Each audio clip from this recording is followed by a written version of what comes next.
How can we help our children better manage transitions and the changes in their lives?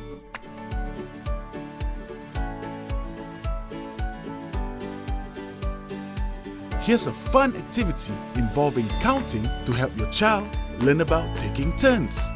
Children can only talk when it's their turn. If they are not sure of the answer, they should ask for help politely. How about an activity that improves attention span? This activity helps children to learn to examine carefully and work on their thoughts without having to be supported every second.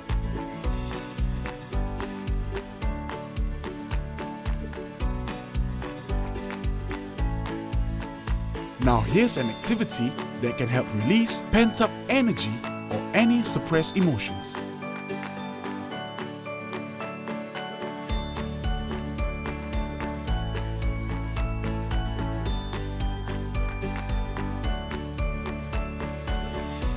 We've learnt from Tree Hua in the previous segment that encouraging independence in children is important.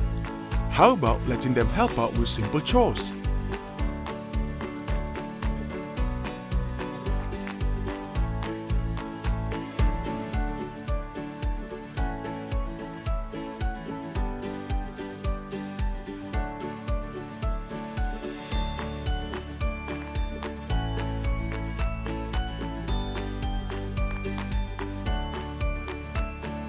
Does your child feel anxious about going to school? We have Siu Pin from the National Library Board who will share with us a fun book on Buck's first day of school.